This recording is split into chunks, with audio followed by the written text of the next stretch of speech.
Why men pretend to be confused to get your attention. Let's begin by dismantling one of the oldest myths in the book of romance. You have been told for most of your life that men are biologically wired to be the hero. You've heard that a man wants to save the day, fix the flat tire, and carry the heavy boxes. And while that is true for a man who feels secure, the dynamic shifts entirely when a man is dealing with a woman he perceives as the prize. If you are a mature, established woman, you carry an energy of self-sufficiency. You don't need him to pay your bills, and you probably don't need him to fix your life. This is intimidating to a man, especially one who is slightly younger or simply in awe of your presence. He looks at you and sees a fortress, a woman who has everything handled. So how does he breach the walls of a fortress that needs nothing? He flips the script. He pulls what I call the damsel in distress reverse. He stops trying to be the hero and instead he asks you to save him. Have you ever noticed a man at work, or perhaps a younger guy at the gym, constantly asking you for small, seemingly insignificant favors?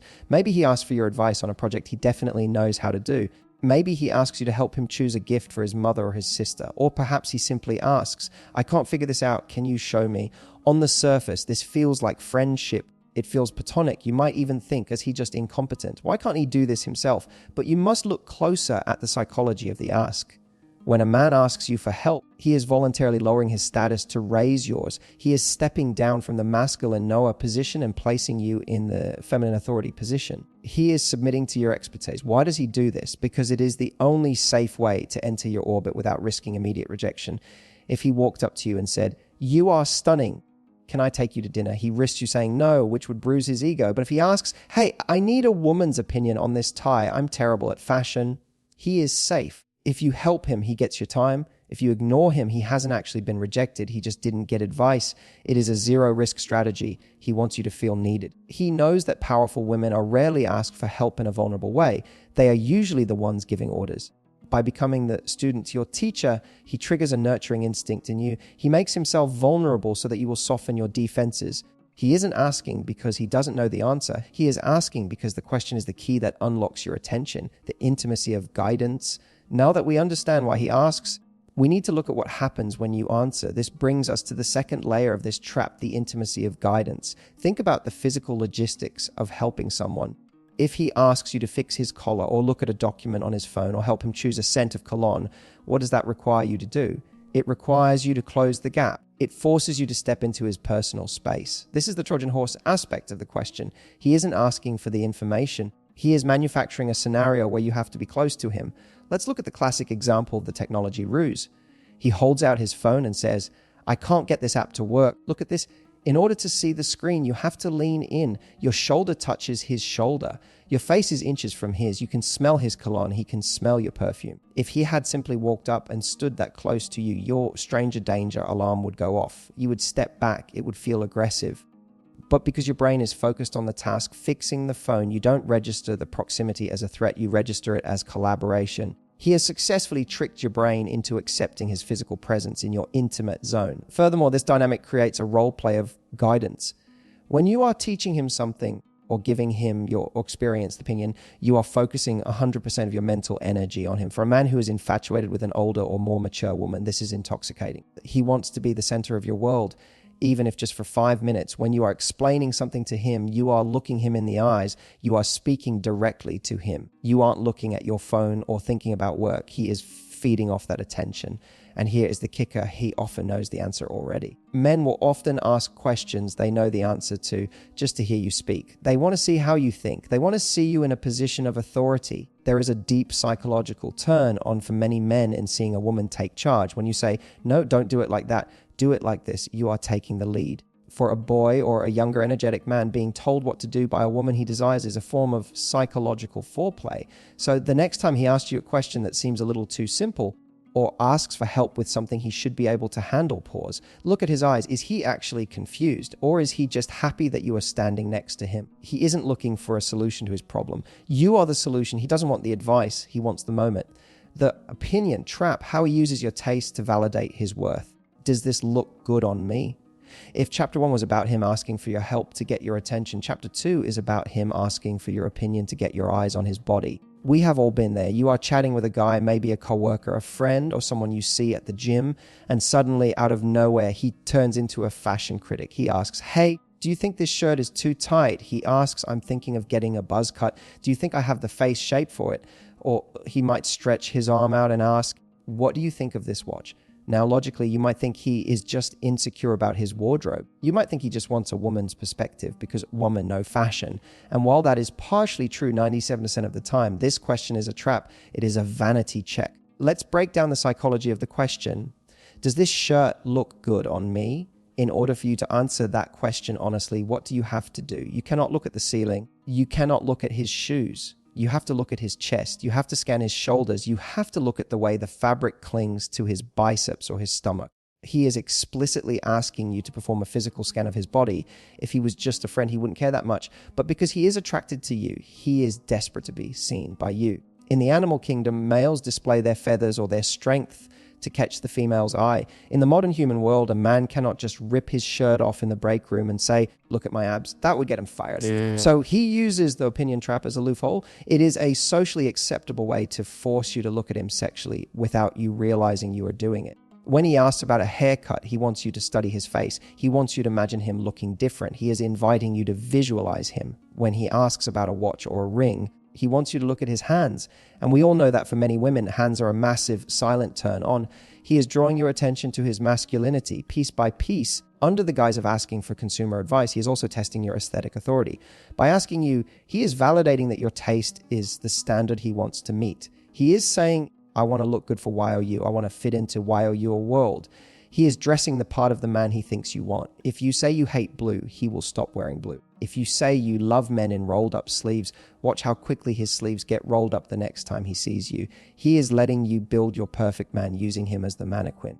The gateway to compliments. Now, what happens after you look? What happens when you answer the question? This brings us to the second layer of the opinion trap, the gateway to compliments. Here is a secret about men that breaks my heart a little bit, but gives you an immense amount of power. Most men are absolutely starved for compliments. Women compliment each other all the time. We say, I love your hair, or those shoes are cute, or you look glowing today. We do it in bathrooms, in comment sections, and over coffee. It is our social glue. Men do not do this. His male friends are not walking up to him saying, wow, Greg, your arms are looking fantastic in that polo. It just doesn't happen. So when a man is attracted to you, especially if he sees you as this high value, older or more experienced woman, he is craving your validation like oxygen. But he is too terrified to ask, do you think I'm hot? Because the rejection would crush him. Instead, he holds up the object. He holds up the shirt or the shoes or the haircut. This is his safety net. If you say, no, I don't like that shirt, his ego is safe. You rejected the shirt, not him. He can laugh it off and say, yeah, I thought it was ugly too. But if you say, actually, color looks amazing on you, or oh, I like that cut, it shows off your jawline. He receives that as a direct injection of dopamine. He hears, she likes what she sees. He is using these questions to check for a pulse. He is checking to see if you are attracted to him even a little bit. This is a heat check. If you give him a flat, one-word answer like, it's fine. He knows the door is closed. He knows you aren't feeling it. But if you engage, if you smile and say, that fits you really well, you have just walked through the gateway. You have validated him as a sexual being. And here is the power dynamic flip. You don't have to gush. You don't have to act like a giddy teenager. In fact, because you are the mature prize, your compliments carry 10 times the weight of a younger woman's. A 22-year-old girl might think everything is cute, but you have taste, you have experience. If you think he looks good, it means he objectively looks good. So when he asks these questions, realize what he is doing. He is handing you a permission slip to admire him. He is begging for a crumb of validation from the woman he puts on a pedestal. You can choose to give it to him, or you can choose to tease him with it. You can say, I'm not short, turn around, let me see the back, watch him obey, watch him spin around for you. That is when you realize he isn't asking about clothes. He is auditioning for the role of your lover. Nostalgia, probe digging into your past to see if you are still wild, or what were you like at my age? Now we move into deeper territory. This is where the questions stop being about the present moment, about shirts or emails, and start reaching into the timeline of your life. This is the nostalgia probe. It usually happens when you are comfortable with each other. Maybe you are having a drink or just sitting in a quiet moment, and he looks at you with a very specific kind of curiosity. He asks, what were you like when you were 25? He asks, did you used to party a lot? Or he might ask, what was the wildest thing you ever did back in the day? For many women, these questions trigger an instant defense mechanism. You might think, oh no, he's highlighting the age gap. He's reminding me that I'm older. Or worse, you might think he is judging you. looking for skeletons in the closet, you might be tempted to brush it off and say, oh, I was a mess, let's not talk about it. Or I was just a boring student. But please do not shut this down, because he isn't judging you. He is trying to build a bridge.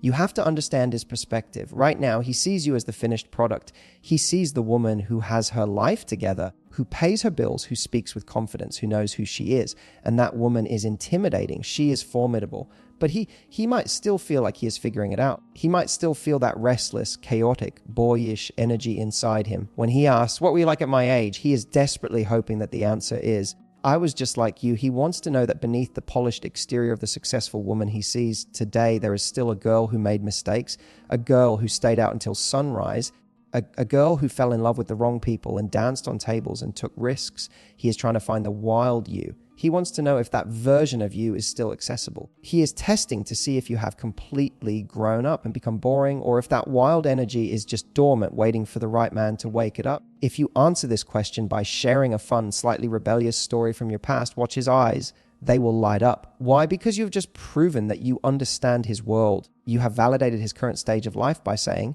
I've been there. He is using this question to time travel. He wants to visualize you in your prime chaos, and he wants to insert himself into that picture. He is asking because he wants to know if you can still have fun his way, or if you are going to judge him for being young at heart. He is looking for a partner in crime, not a mother figure who tells him to go to bed early. The fantasy of the experienced woman. There is a lie that society tells women, and it is a dangerous one. It tells us that a woman's value decreases as her baggage increases. It tells us that men want a blank slate, someone with no history, no heartbreak, no past. I am here to tell you that for the kind of man who is attracted to you, that is absolute nonsense. When he digs into your past, he isn't looking for baggage. He is looking for the treasure map. This brings us to the psychology of the experienced woman fantasy. When a man asks about your past lovers or your travels or your life before him, he is indulging in a fantasy that he cannot get with a woman his own age. A younger woman is guessing about life. She is hoping she is good in bed. She is hoping she knows how to handle a relationship. But, when he probes into your history, he is looking at you like a library of secrets he wants to read. He finds your experience incredibly erotic. The fact that you have lived, that you have loved, that you have had your heart broken and survived, it gives you a depth that intoxicates him. He is thinking, she knows things I don't know, she can teach me. He isn't judging the fact that you've had a life before him. He is turned on by the fact that you are a challenge. A woman with a past is a woman who cannot be easily impressed. It means he has to step up his game if he asks, have you ever been in love like this before? Or who was the guy who broke your heart? He is measuring himself against the ghost of your past. He wants to know the standard. He wants to know what it takes to conquer a woman like you. Do not apologize for your life. Do not minimize your stories. When he asks these questions, own them. If he asks if you were wild, smile and say you have no idea. Let him wonder. Let his imagination run wild. By acknowledging your rich history, you are telling him, I am a woman of substance. I have lived 1,000 lives before you even walked in the door. This creates a dynamic of high value. He realizes he isn't just dating a girl, he is courting a woman with a legacy. And that makes him feel like he has won a prize that other men couldn't keep. He doesn't want a blank slate. He wants a masterpiece with texture and history. So when he asks about the past, do not hide it. Wear it like a crown. Your experience is not a liability. It is the very thing that makes you addicted. He is asking because he wants to be the next exciting chapter in that book you are writing, the logistics, scan checking for a husband, a boyfriend, or a literal empty house. The boozy bluff, we have talked about the emotional questions and the nostalgic questions. Now we need to talk about the tactical questions, because here is the truth about men are practical creatures. A man can be desperately attracted to you. He can be fantasizing about you. But if he doesn't see a logistical opening in your life, he will often stay silent. He needs to know that there is actually room for him. But he cannot just ask, are you single? Why? Because if the answer is, no, I'm happily married, or no, I have a boyfriend, the conversation hits a brick wall. It gets awkward. He feels foolish. The rejection is absolute. So he uses the busy bluff. This is one of the oldest psychological tricks in the book, and yet 97% of women miss it because it sounds like a compliment or a complaint. He might say to you, well, you are always here late. I bet your husband hates that you work this much. Or he might say, I'd ask you to grab a coffee, but I assume a woman like you is booked solid for the next 3 months.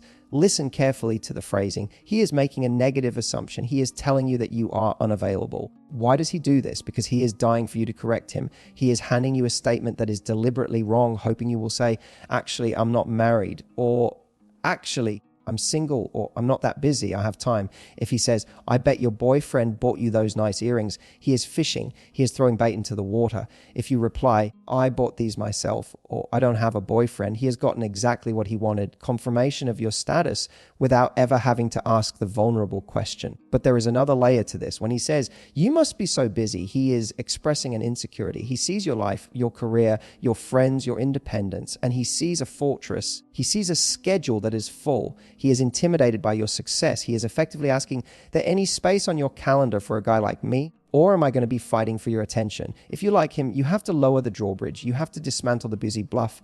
You simply say, I am busy, but I always make time for trouble. Or I'm not too busy for the right person. By doing this, you validate that yes, you are a high value woman with a life. You are signaling that the no vacancy sign has been turned off. You're telling him that the logistics can be managed if he is bold enough to step up.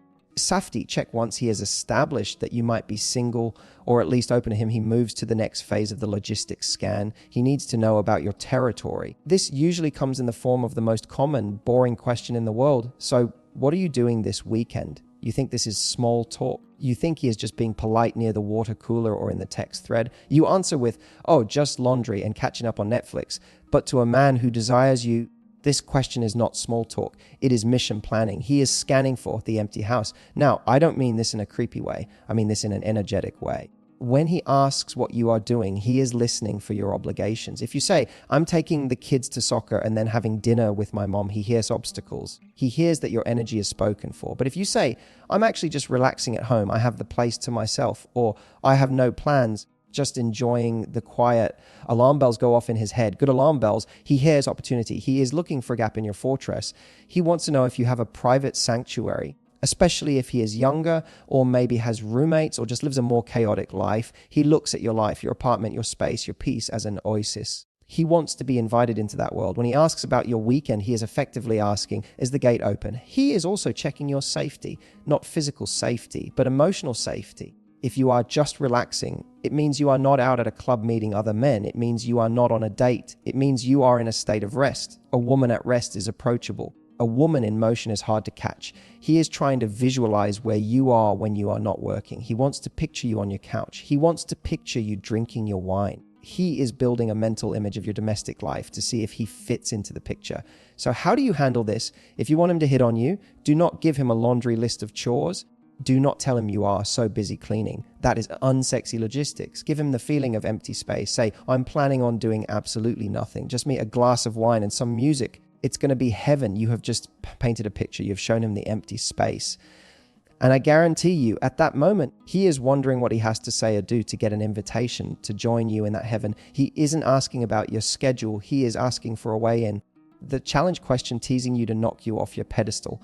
The are you always this serious? Question, now we enter the danger zone. This is the chapter that confuses and triggers women more than any other. This is where he stops being nice and starts being annoying. You know the feeling. You are minding your own business. Maybe you are focused on work, or you are just projecting your natural high status energy, and he walks up to you, smirks, and says something that feels like a tiny pinprick. He asks, are you always this serious? He asks, do you ever actually have fun, or is it strictly business with you? Or he might tease you about your taste.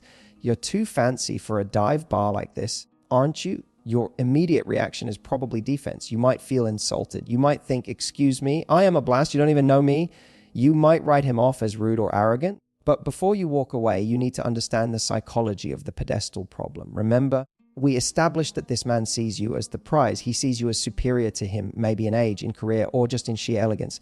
To him, you are a statue in a museum. You are behind glass. You are perfect, but you are untouchable. And that is a problem for him. He cannot date a statue. He cannot be intimate with a woman who is perfect. It is too much pressure. So he throws a pebble at the glass. When he asks, are you always this serious? He is not critiquing your personality. He is trying to crack the exterior. He is trying to provoke a reaction, any reaction, that proves you are human. He needs to bring you down from that pedestal and onto the ground where he stands, so he can actually look you in the eye. This is distinct from negging, which is when a toxic man insults you to lower your self-esteem so he can control you. That comes from a place of malice. This comes from a place of playful desperation. He is trying to engage you in banter. He wants to see if he can make the Ice Queen melt. He wants to see if he can be the one guy who makes you roll your eyes and laugh. He is challenging you. He is saying, I bet I can find the fun girl underneath that suit. It is a high risk move for him. He knows you might snap at him, but he takes the risk because the alternative is just staring at you in silence. He is poking the bear because he wants the bear to chase him. He wants to interact with the real version of you, not the polite, polished version you show the world. He is asking for permission to play. Breaking the tension, let's be honest about something. Many of us have developed a shield. Maybe you call it resting beach face. Maybe you call it professional detachment. Whatever it is a wall we put up to keep nonsense out. And it works. It keeps weak men away. But the man who challenges you, the man who asks, are you too cool to talk to me? Or I bet you're trouble. He is looking at that wall and seeing a climbing challenge. This brings us to the tension break. When he asks a challenging question, he is performing a compatibility test. He knows that he has a playful, perhaps slightly immature or boyish energy. He needs to know if you can handle that. He needs to know if you are going to be a partner who can take a joke, or if you are going to be a strict school mom who scolds him. If you get offended and cold, he gets his answer, we are not a match. She is too stiff for me. But if you break the tension, if you laugh, if you look at him with a smirk and say, I'm only serious with people who bore me. Are you boring me? Boom, you've just passed the test with flying colors. In that moment, the tension snaps. The perfect, intimidating woman illusion dissolves and real chemistry takes its place. He is looking for that spark of friction. Friction creates heat.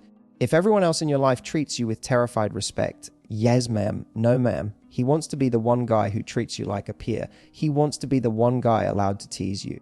It is an incredibly intimate dynamic. Think about the people you tease the most. They're usually the people you love the most. By teasing you before he even dates you, he is fast forwarding the relationship. He is trying to create an inside joke. So when he asks if you are too fancy or too serious, do not take it as a critique of your character. Take it as a challenge to your agility. He is inviting you to spar. He is handing you a sword and saying, in guard. He wants to see your fire. He wants to see the flash in your eyes when you come up with a witty comeback. So give it to him. Do not defend yourself. Do not say, no, I'm actually really fun. That sounds defensive. That sounds like you are trying to prove your worth to him. Instead, lean into the challenge. Agree and amplify. Say, oh, I'm extremely serious. I haven't laughed since 1998. Say it with a straight face and then let a tiny smile break through. That moment, that tiny break in your composure is exactly what he has been hunting for.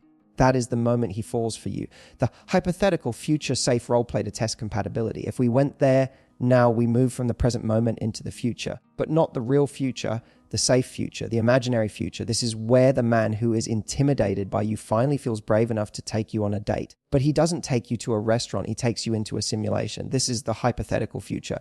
You have probably heard this specific phrasing before, and you might have dismissed it as just chatty nonsense. He says things like, man, if we were stranded on a desert island, I bet you'd be the one to build the shelter. Or even simple, should totally go there someday. Pay very close attention to two specific words in those sentences. The first word is, IF is his shield, it is his safety net. By framing the entire scenario as a hypothetical, something that isn't actually happening, he protects himself from rejection. If you say, I hate Vegas, he can say, yeah, me too. I was just saying, he loses nothing. He saves face. But the second word is the dangerous one. The second word is wooey. He didn't say, if you went to Vegas. He said, if we went. In the psychology of persuasion, this is known as implanted visualization. He is bypassing your logical brain, which knows you aren't dating. And he is speaking directly to your subconscious. He is forcing your brain to picture the two of you as a unit, as a team, as a couple. Even for a split second, your brain has to visualize him standing next to you in Las Vegas. You have to visualize him on that island with you. You have to visualize him in the car on that road trip. He is planting a seed. He is creating a memory of a relationship that hasn't even happened yet. Why does he do this? Because he wants to see how you react to the concept of use. He is watching your face. When he says, do you flinch? Do you pull back? Do you correct him and say, there is no woo? Or do you smile? Do you play along? If you play along, you are implicitly agreeing to the relationship. You are co-signing the contract. You are telling him, yes, the idea of us together is pleasant to me. It is a soft launch of your romance. He gets to feel what it's like to be your boyfriend for 5 minutes of conversation just to see if the coat fits. And if it fits, he gains the confidence to make the hypothetical real. He is testing the water temperature before he dives in.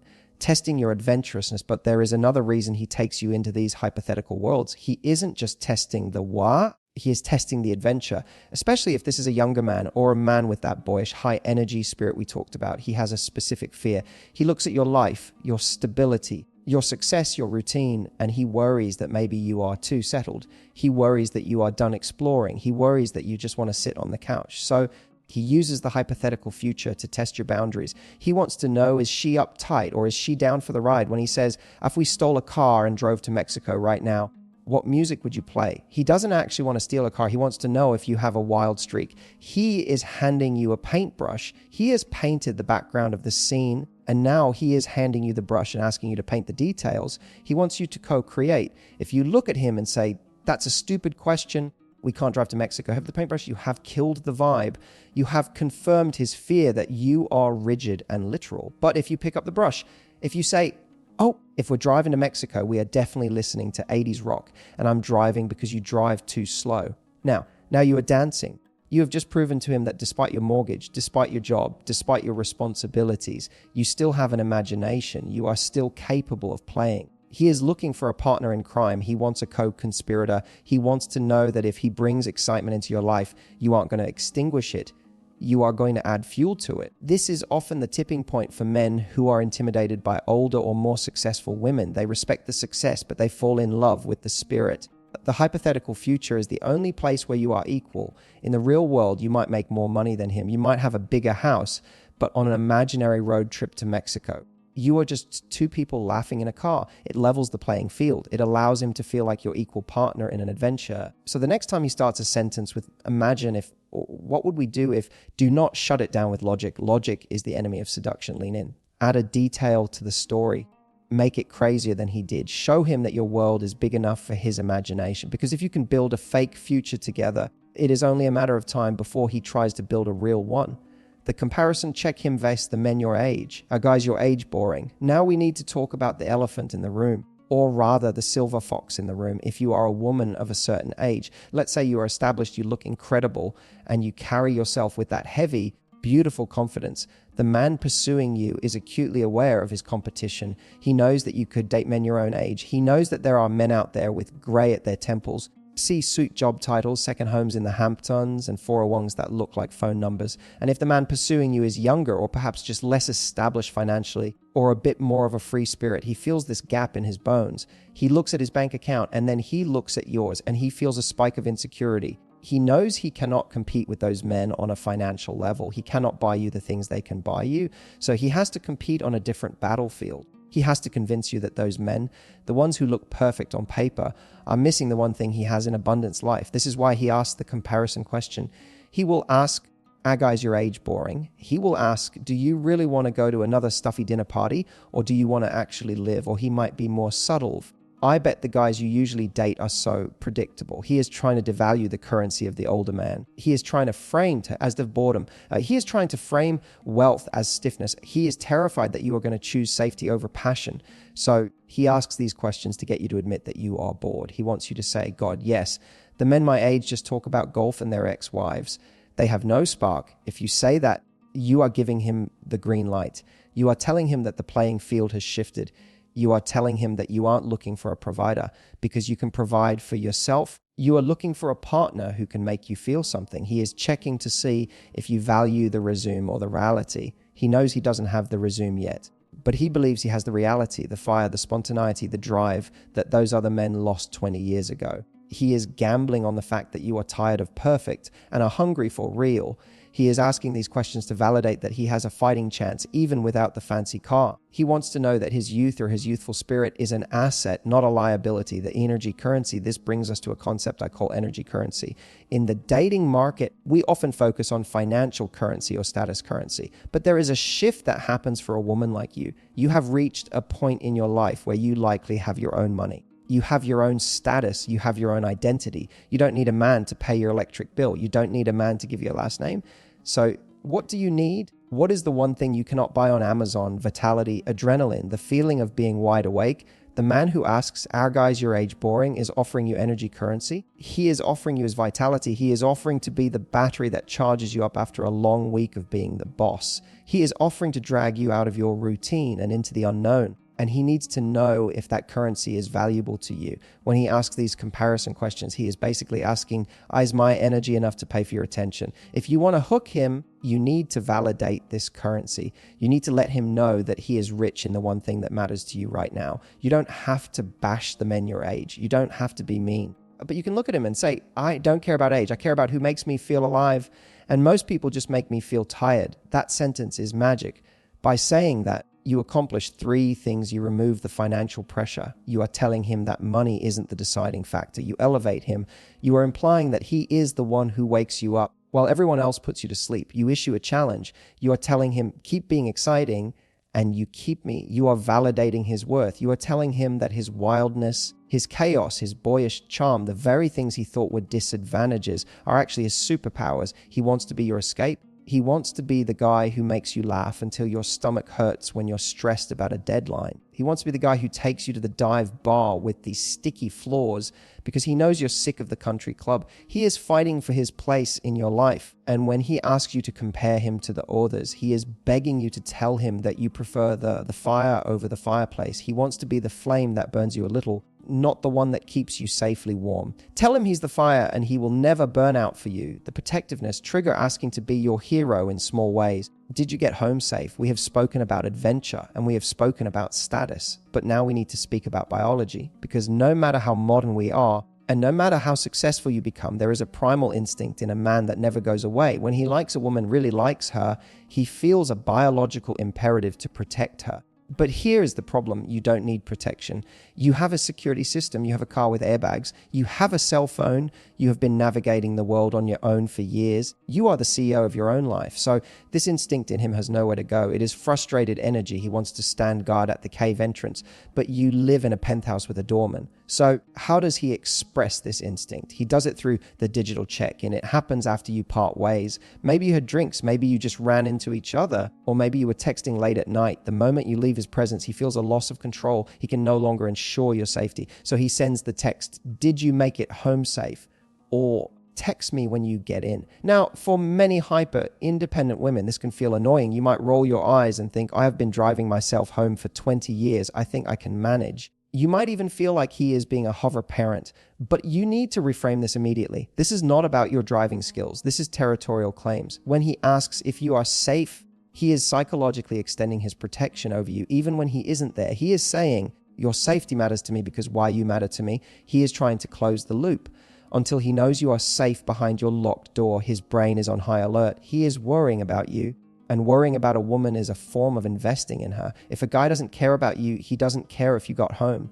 He assumes you're fine and goes to sleep. But the man who stays awake waiting for that text, he is auditioning for the role of protector. If you want to deepen the attraction, do not brush this off with a thumbs up emoji. Do not just say, yep, lean into it. Validate his instinct. Reply with, just walked in, safe and sound. Thanks for checking on me. By acknowledging his check-in, you are giving him a tiny hit of dopamine. You are patting the watchdog on the head. You are telling him, I accept your protection. This makes him feel masculine. It makes him feel needed. And in a world where you don't need him for money or status, letting him walk you home digitally is one of the few ways he can feel like your man. It costs you nothing, but it buys you a massive amount of his loyalty. The heavy lifting. Offer there is a second way this protectiveness manifests, and it usually happens right in front of you. It involves gravity. Men are simple creatures in many ways. They grow up testing their strength. They wrestle, they lift weights, they compare muscles. Physical force is one of the few areas where they feel a distinct biological advantage, especially if they are younger or in their prime. If you are a woman who is intellectually superior to him or financially superior, he is subconsciously looking for a place where he is the strong one. So he looks for heavy things. He will ask, Kai, is that box too heavy for you? He will ask, do you want me to carry that to your car? He will say, don't lift that, let me get it. Now, if you are like many of the women I speak to, your knee-jerk reaction is to say, no, I've got it. You do this because you are strong. You do this because you don't want to be a burden. You do this because you are used to relying on yourself. But when you say, I've got it, you are rejecting his offering. You are stripping him of his utility. You are effectively saying, oh, I have no use for your strength. This creates a polarity problem. If you are the boss and the muscle, what is left for him to be? The audience, you have to learn to outsource the effort. Even if the bag weighs 5 pounds, even if you could carry it with your pinky finger, if he offers to lift it, let him lift it. Step back, watch him work. There is a psychological feedback loop that happens here. When a man uses his body to serve a woman, his testosterone spikes. He feels useful. He feels capable. And from your perspective, it's a chance to admire him. Let him pick up the heavy box and then take a second to look at his arms while he does it. Say, while you made that look easy, you have just turned a mundane task into a moment of seduction. He isn't just carrying a box. He is carrying the burden for you. For a few seconds, he is taking the weight of the world off your shoulders. This allows you to step into your feminine energy. You get to be the one who is received and cared for rather than the one who is managing and executing. It is a dance. You are the queen and he is the knight. The queen does not carry her own luggage when the knight is standing right there, not because she can't, but because she respects the knight's desire to serve her. So the next time he asks, can I get that for you? Drop your guard. Drop, I can do it all. Act, smile, step back and say, that would be amazing. Thank you. You aren't being weak. You are being smart. You are giving him a job and his payment is your smile. That is a trade he will make every single day of the week. Emotional audit, the deep dive into your current happiness. Are you actually happy? We have arrived at the deepest layer of the seduction. This is not about your body, your clothes, or your schedule. This is about your soul. This is the emotional audit. This question rarely happens in the beginning. It happens once he has established trust. It happens when the noise of the party has died down, or when you are the last two people at the office, or when the text conversation shifts past midnight. He looks at you past the makeup, past the outfit, past the professional smile, and he asks the question that can dismantle your entire life if you answer it honestly. He asks, are you actually happy? Or he might phrase it differently. You have it all, but do you feel fulfilled? Or the most dangerous variation, does he really understand you? If you are a woman in a long-term marriage that has lost its spark, or if you are in a relationship that looks good on paper but feels lonely in reality, this question hits you like a freight train. Why does he ask this? He is performing a structural integrity check. He is looking for cracks in the foundation of your current life. He knows that he cannot compete with your husband's history. He cannot compete with the life you have built, but he suspects, he hopes that there is an emotional vacancy. He sees the mask you wear. High-functioning, successful women are experts at wearing the I'm fine mask. You take care of everyone else.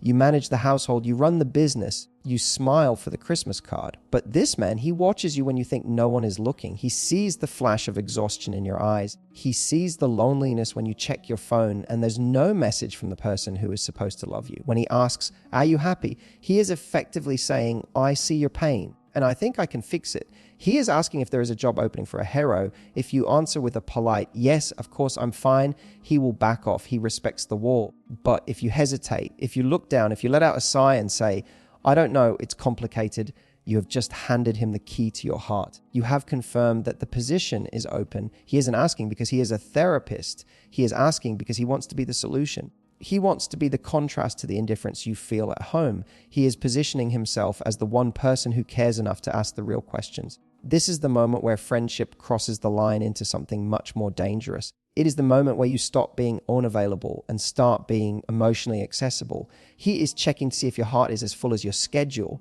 or if it is starving for connection. The shoulder to cry on once you admit that everything isn't perfect, that maybe you aren't perfectly happy. The dynamic shifts instantly.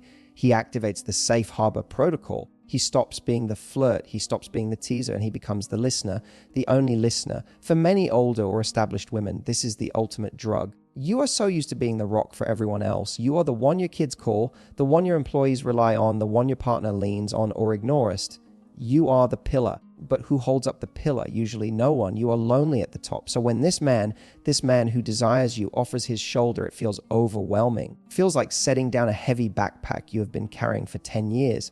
He will say things like, I don't know how you do it all. He will say, you deserve to be taken care of for once. He will say, I hate seeing you stressed. Tell me everything. He becomes your diary. He becomes the vault for your secrets. And in doing so, he builds an emotional monopoly. You start to feel like he is the only person in the world who gets you. You start to think, my husband doesn't ask me about my day like this, or my boyfriend doesn't look at me with this much empathy. He is gathering data. Every time you complain about your partner or your stress or your unfulfilled needs, you are giving him a roadmap to your heart. You are telling him exactly where the other guy is failing, so he knows exactly where to succeed. If you say, I wish we went out more, guess who invites you out next week? If you say, I just want to be listened to, guess who calls you just to listen? He is customizing himself to be the perfect antidote to your pain.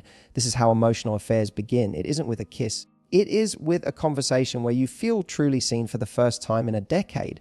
He offers you a space where you don't have to be strong. You can be weak, you can be messy, you can cry, and he won't judge you. He will just want to hold you. This is a powerful, intoxicating form of intimacy. It binds you to him. So recognize this for what it is. When he offers to be your shoulder to cry on, he isn't just being a nice guy. He is auditioning for the role of your partner. He is showing you what life could look like if you were with someone who prioritized your emotions. He is asking to be your safe harbor. And if you sail your ship into that harbor, be aware it is very, very hard to leave, because once you feel that level of care, you will realize just how much you were missing it. And that is exactly what he wants. How to respond, turning his curiosity into obsession. The maybe technique, we have spent the last hour decoding his behavior. We know why he asks about your weekend. We know why he asks about your past. We know why he asks for your help. Now we need to talk about you specifically. We need to talk about how you answer him. Because this is where 97% of women, even smart, successful women, drop the ball. When a man asks a direct question, your instinct is to give a direct answer. He asks, you answer. I'm going to yoga, then grocery shopping, then watching a movie.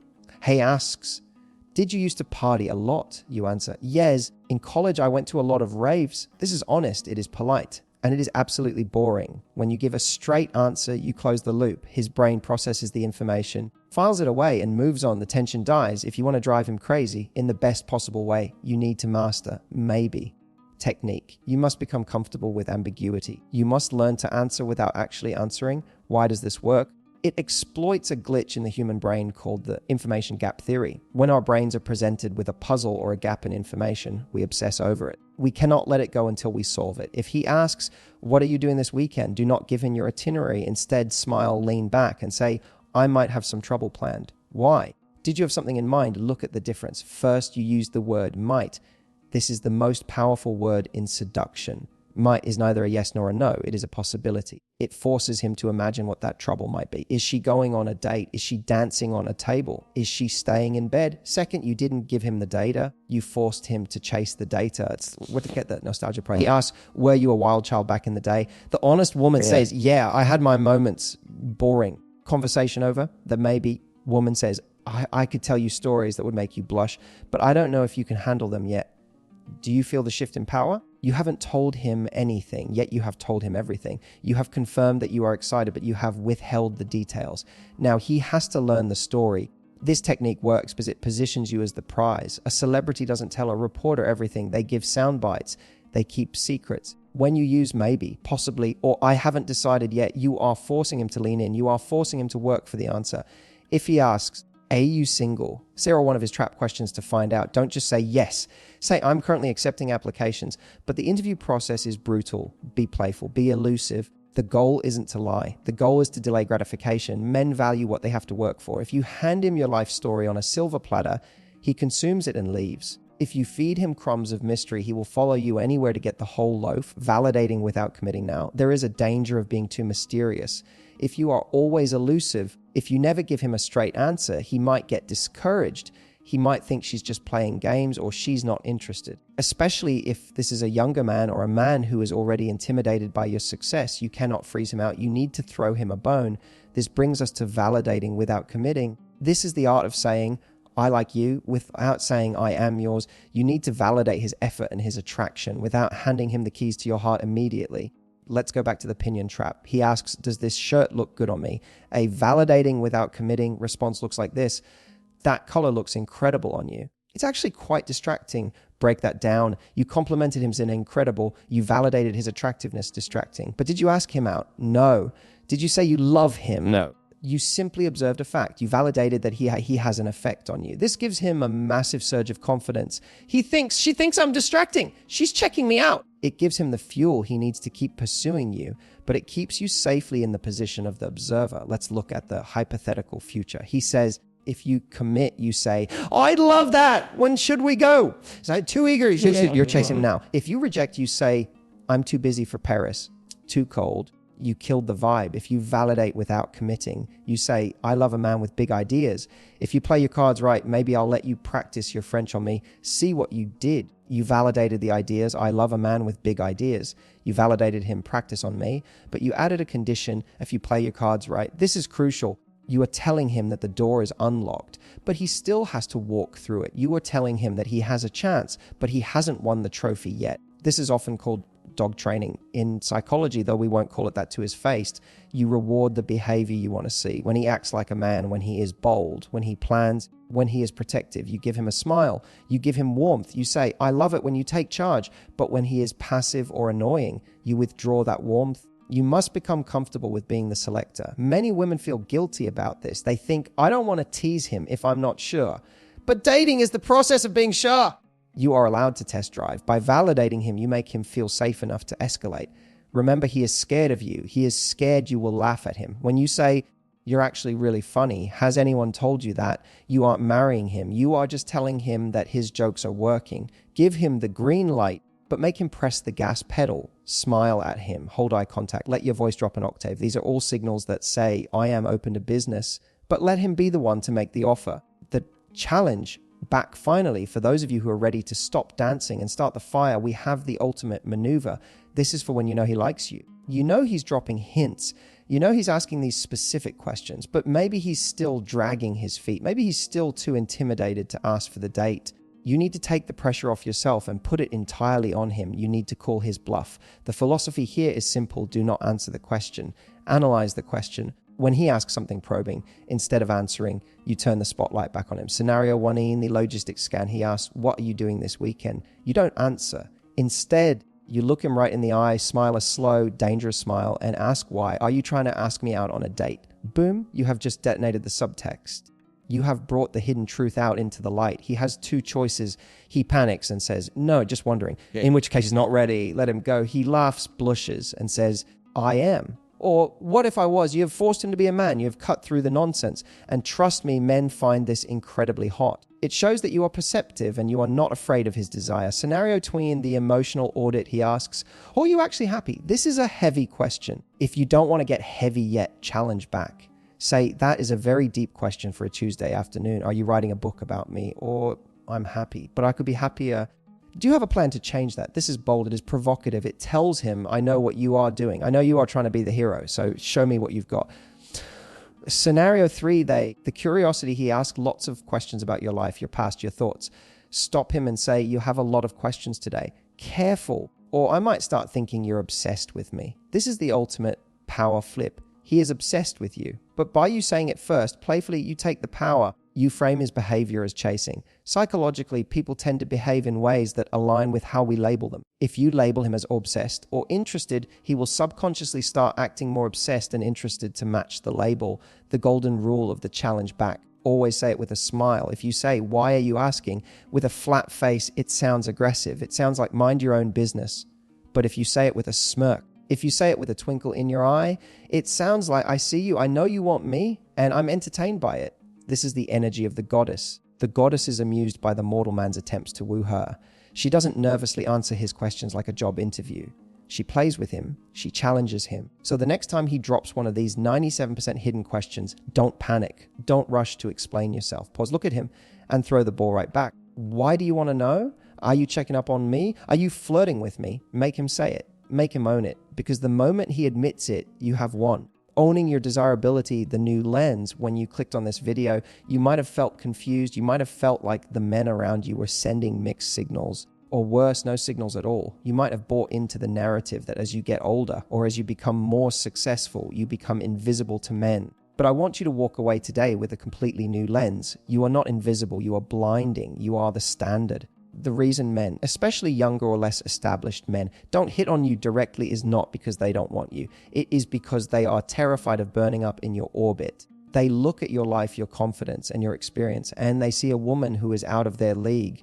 So they build bridges. They ask small, safe questions. They ask for help. They ask about your weekend.